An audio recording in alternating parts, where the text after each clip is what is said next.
Baik, mari kita buka firman Tuhan kita dalam kitab Mazmur pasal 103. Kitab Mazmur 103.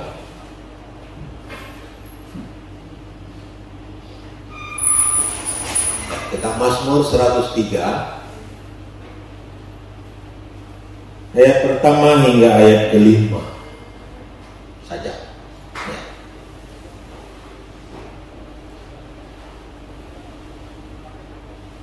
Mari kita baca akan ayat firman Tuhan ini bersama-sama. Judulnya, Pujilah Tuhan, hai jiwaku, dari Daud. Ya, kita baca bersama-sama. 1, 2, 3.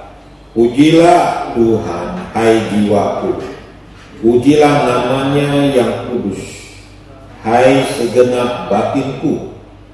Pujilah Tuhan, hai jiwaku, dan jangan lupakan segala kebaikannya. Dia yang mengampuni segala kesalahanmu, yang menyembuhkan segala penyakitmu. Dia yang menebus hidupmu dari lubang kubur, yang memahkotai engkau dengan kasih setia dan rahmat.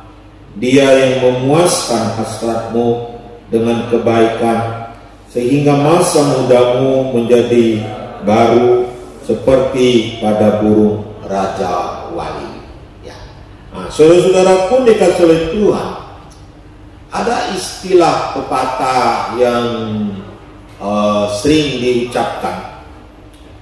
Jangan menjadi orang yang kacang lupa kulitnya. Kacang lupa kulitnya. Atau juga ada yang pepatah mengatakan, jangan menjadi orang yang tidak, orang yang melupakan budi orang lain. Jadi ada pepatah mengatakan bahwa kita nggak boleh melupakan budi. Jangan jadi orang yang tidak bisa balas budi. Gitu. Ya. Kalau orang Tionghoa mengatakan jangan menjadi momuikeo. Jadi momuikeo itu orang yang tak tahu balas budi. Ya. Artinya anjing aja ketika kita panggil dia masih datang. Ya. Nah, saudara-saudaraku dikasih oleh Tuhan, ayat firman Tuhan yang kita baca ini, kita bisa lihat ayat yang kedua. Dikatakan, pujilah Tuhan, hai jiwaku, dan janganlah lupakan segala kebaikannya. Kita nggak boleh melupakan kebaikan Tuhan dalam kehidupan kita. Kita nggak boleh melupakan kebaikan Tuhan dalam hidup kita. Apakah kita masih ingat kebaikan Tuhan dalam hidup kita? Apakah itu menjadi pemikiran kita senantiasa? Menjadi renungan kita dari hari ke hari. Kebaikan-kebaikan Tuhan di dalam kehidupan kita.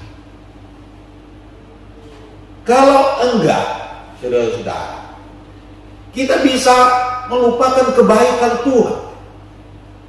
Setelah kita melupakan kebaikan Tuhan, kita bisa meninggalkan Tuhan dalam kehidupan ini. Kalau kita melupakan kebaikan Tuhan dalam hidup kita. Apa itu kebaikan Tuhan? Apa contoh-contoh kebaikan Tuhan? Pemazmur Daud memberikan deretan contoh kebaikan Tuhan dalam kehidupannya. Dan bagi kehidupan kebanyakan orang percaya, kebaikan-kebaikan Tuhan yang telah Tuhan berikan kepada orang percaya. Apa itu kebaikan Tuhan yang telah diberikan kepada kita? Dikatakan di ayat yang ketiga, Dia yang mengampuni segala kesalahanmu. Kebaikan yang pertama dikatakan, Dia yang mengampuni segala kesalahanmu. Saudara-saudaraku dikasih oleh Tuhan, kata yang sangat indah di situ dituliskan, Tuhan mengampuni segala kesalahan. Kata segala di sini sangat indah. Berarti tidak ada yang tidak bisa Tuhan ampuni dalam kehidupan kita. Segala yang dilakukan oleh pemazmur Daud yang salah di hadapan Tuhan, Tuhan ampuni dia. Dan Tuhan juga bisa mengampuni segala salah dan dosa kita. Apapun yang kita buat, Tuhan bisa mengampuni dosa-dosa kita. Asal kita mau datang bertobat, asal kita mau datang mengaku segala dosa-dosa kita dan bertobat dalam seluruh kehidupan kita, maka Tuhan akan mengampuni dosa-dosa kita. Ini adalah kebaikan Tuhan. Kebaikan Tuhan yang luar biasa bagi kita, yaitu mengampuni segala dosa-dosa kita. Kadang-kadang kita memikirkan kebaikan Tuhan itu kalau Dia menjawab doa kita. Kadang-kadang kita berpikir bahwa kebaikan Tuhan itu kalau Dia memberkati kita dengan berbagai kebutuhan-kebutuhan jasmani yang dicukupkan dan sebagainya. Tapi pengampunan ini sendiri adalah berkat yang luar biasa di dalam kehidupan kita. Siapa yang tidak berdosa? Semua orang telah berbuat dosa dan telah kehilangan kemuliaan Allah.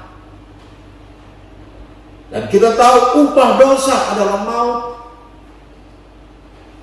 Tuhan tidak pernah bisa kompromi dengan dosa. Tuhan tidak bisa dipermainkan dengan dosa.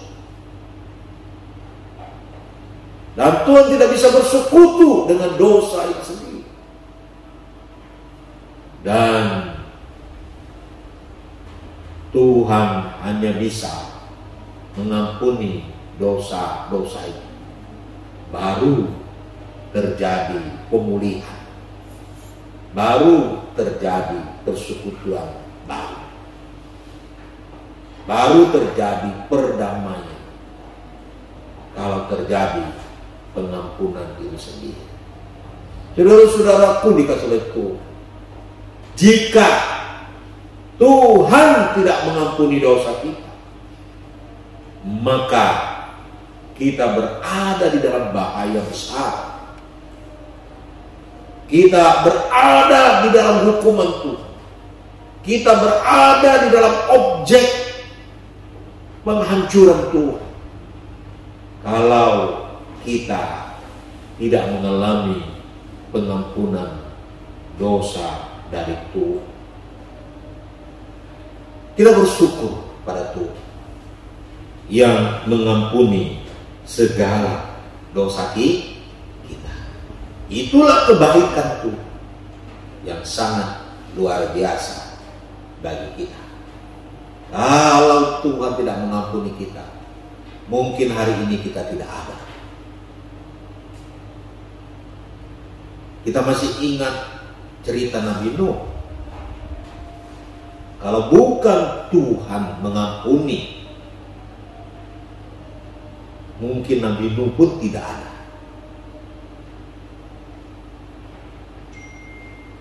Kita masih ingat Sodom dan Gomora dihancurkan oleh Tuhan. Dihancurkan oleh Tuhan begitu rupa. Kalau bukan karena pengampunan Tuhan kepada Lot, maka Lot pun tidak ada. Kalau Tuhan tidak mengampuni dunia ini, kita pun bisa tidak ada.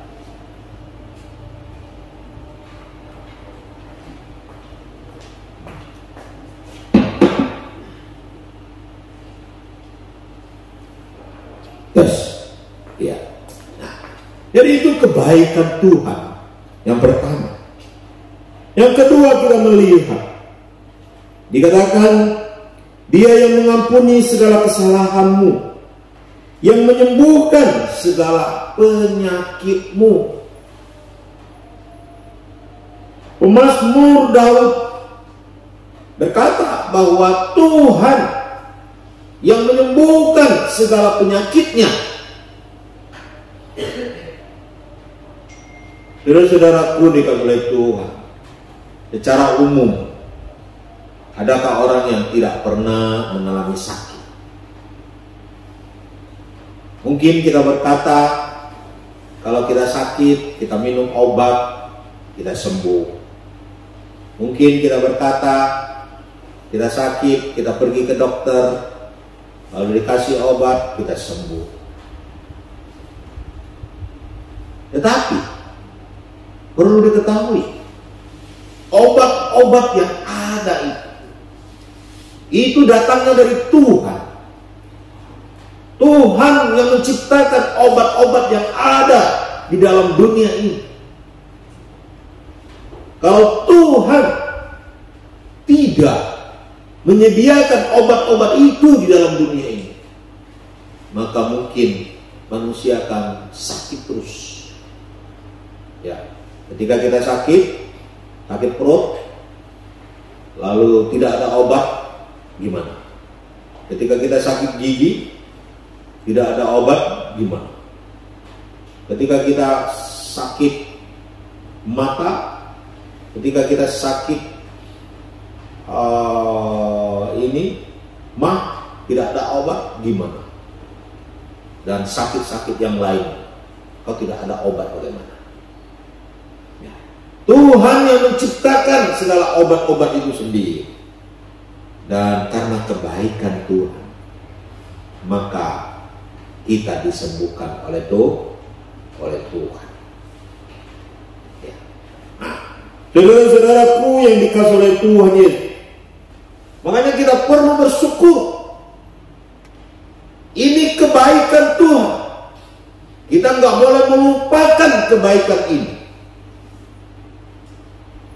Bahwa Tuhan telah menyembuhkan kita. Amin. Ya, sampai hari ini tidak pernah lupa ketika kedua kaki saya sakit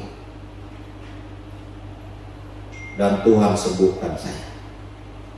Kalau bukan Tuhan yang sembuhkan saya, mungkin saya nggak bisa lagi berdiri, berjalan dan sebagainya.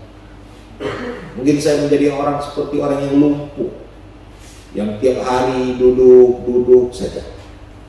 Dan mungkin saya seperti orang lumpuh yang tiap hari hanya berbaring saja. Dan mungkin saya menjadi orang yang makan minum pun harus disediakan makan oleh orang lain. Ya, merepotkan semua orang. Karena lumpuh itu kan merepotkan. Makan nggak bisa, memasak nggak bisa, cari duit nggak bisa, semua nggak bisa, semua mau disediakan oleh orang lain. Tapi puji Tuhan, Tuhan sembuhkan saya. Amin. Beri semangat berdoa. Saya bersyukur pada Tuhan. Saya bersyukur karena anugerah Tuhan yang hebat dalam hidup saya. Tuhan sembuhkan hidup saya. Dan saya tidak akan pernah melupakan kebaikan Tuhan. Amin. Kita jangan melupakan kebaikan Tuhan. Kebaikan itu harus selalu diingat dan dijadikan renungan hidup kita. Nggak boleh kita lupakan. Pemazmur Daud berkata di sini, janganlah lupakan segala kebaikannya.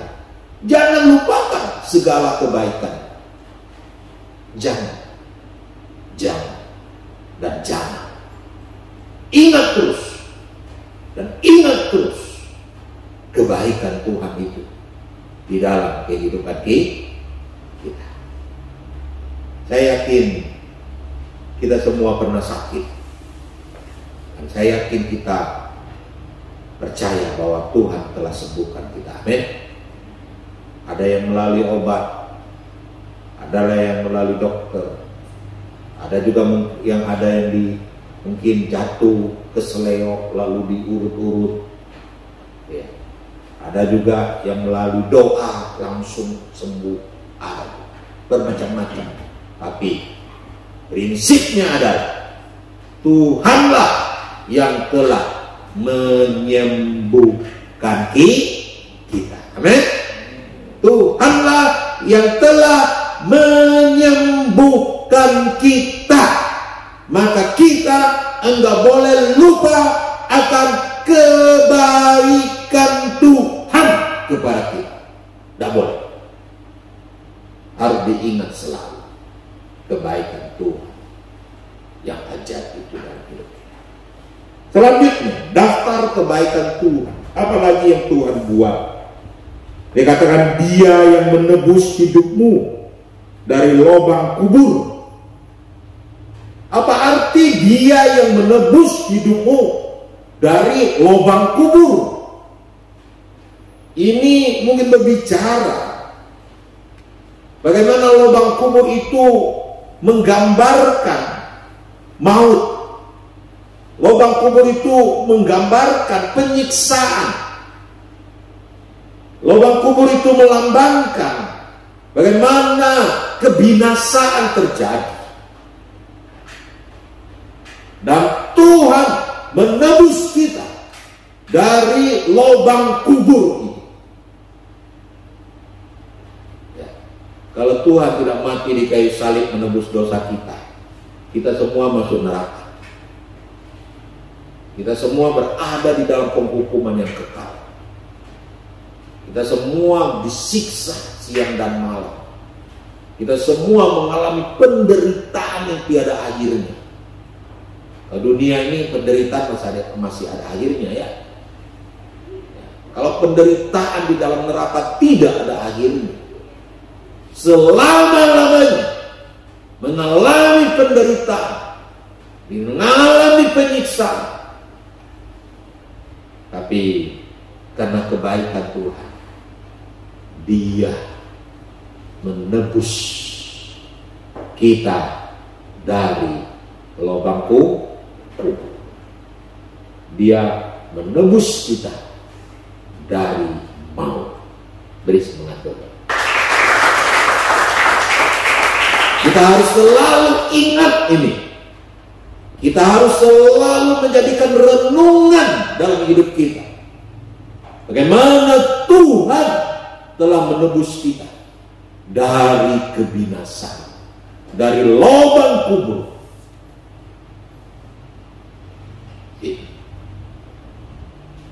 Saudara-saudaraku yang dikasihi oleh Tuhan, lubang kubur memang melambangkan akan penderitaan. Lubang kubur melambangkan akan hukuman. Tapi Tuhan sudah menebus kita dari hukuman yang kekal.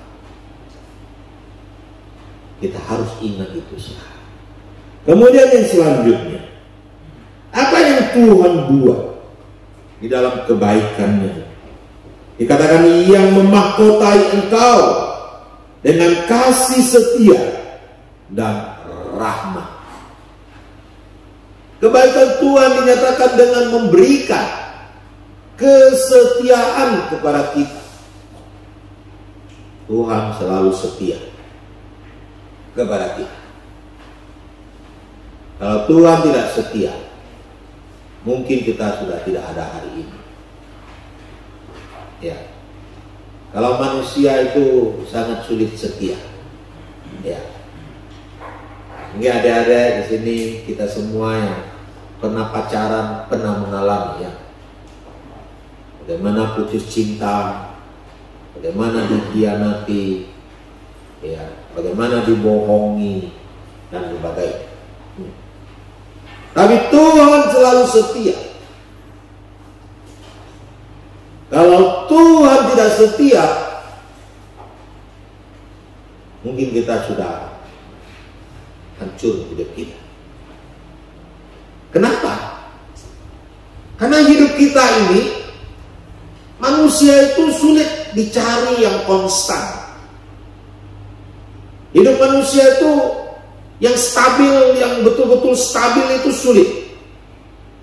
Kerohanian manusia juga seperti itu. Kerohanian orang percaya juga seperti itu. Kadang-kadang baik dengan Tuhan, semangat dengan Tuhan, lalu bisa saja tiba-tiba satu kali menghadapi masalah, mulai mundur dari Tuhan, mulai marah-marah dengan Tuhan. Kadang-kadang begitu suci, begitu kudus di hadapan Tuhan, tapi ada kalanya begitu banyak dosa yang dia perbuat dalam hidup ini. Kadang-kadang begitu semangat melayani, tapi kadang-kadang lemes di dalam pelayanan, bahkan ingin tinggalkan pelayanan itu sendiri. Kadang-kadang begitu luar biasa di hadapan Tuhan, tapi kadang-kadang begitu bobrok di hadapan Tuhan. Manusia itu seperti gelombang radio, sinyal yang naik turun dan naik turun. Jika Tuhan memperlakukan kita dan tidak setia, maka kita juga hancur. Amin. Tetapi karena Tuhan setia kepada kita, walaupun apapun kondisi keadaan kita, baik ketika kita baik di hadapannya, walaupun ketika kita berdosa dan kita bobrok, bahkan kita ingin meninggalkan Tuhan dan marah dengan Tuhan, caci maki Tuhan dan seterusnya, dan Tuhan tetap setia kepada kita, walaupun kadang-kadang kita tidak setia dengan Tuhan. Inilah kebaikan Tuhan yang luar biasa. Dan Tuhan dikatakan memberikan rahmat-Nya. Apa itu rahmat? Rahmat itu adalah sesuatu yang tidak layak kita dapat, yang tidak seharusnya kita bisa dapat, tetapi akhirnya Tuhan memberikan kepada kita.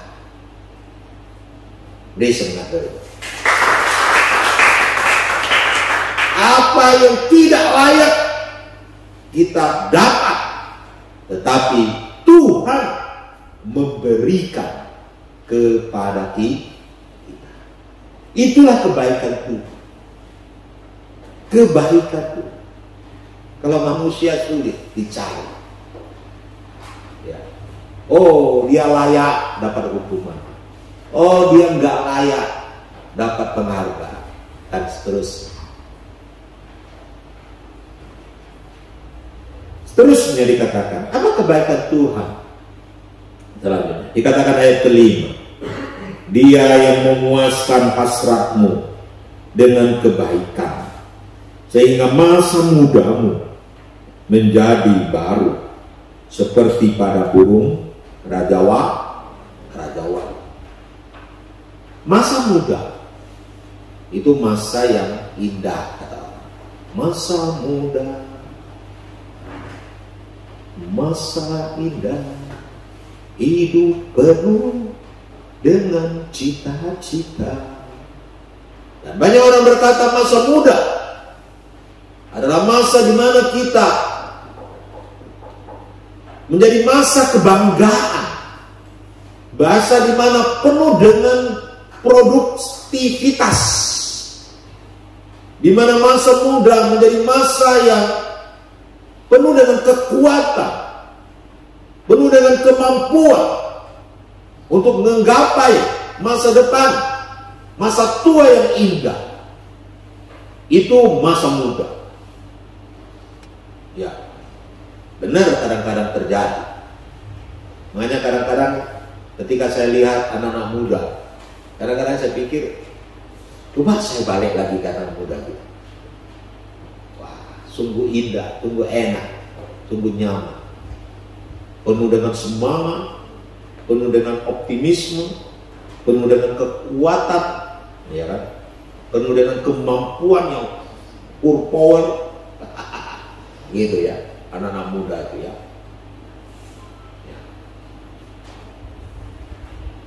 Energi, bisa buat apa yang dia ingin bisa buat, gitu ya. Tetapi sebenarnya masa muda itu karena ada Tuhan yang membuat kita seperti itu. Amin. Karena dikatakan Tuhanlah yang memuaskan hasrat kita. Artinya Tuhan memberikan kemampuan tersendiri di dalam masa muda itu sendiri. Tuhan sungguh luar biasa. Dia adalah penata hidup ini dengan luar biasa. Amin. Dia adalah insinyur di atas insinyur dan insinyur di atas insinyur lagi dan seterusnya. Dia mampu, dia luar biasa. Waktu kecil dipelihara dengan baik.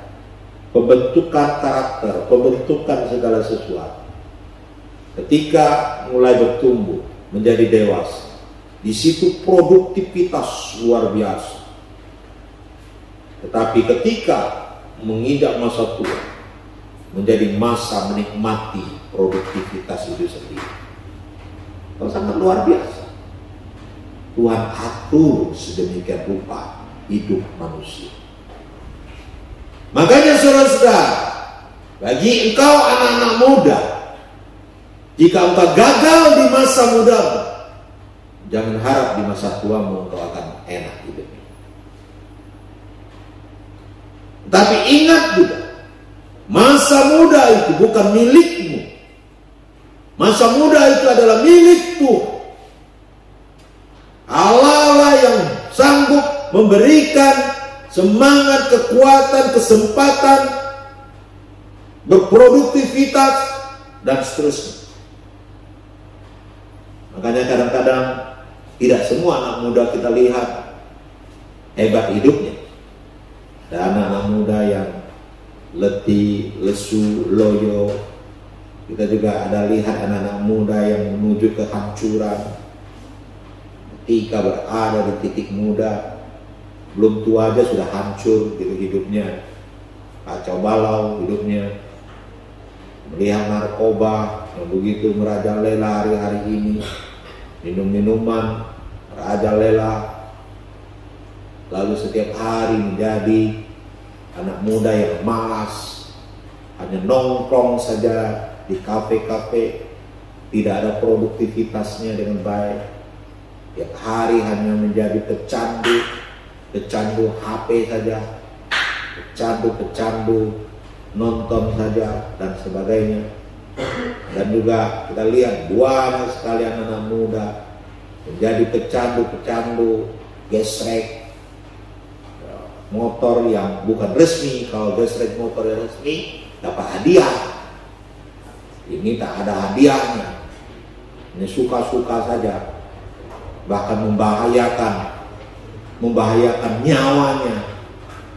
Ya, karena sini tengah-tengah malam, ya saya pernah tuh pulang ke tengah-tengah malam, ditabrak sama itu anak muda.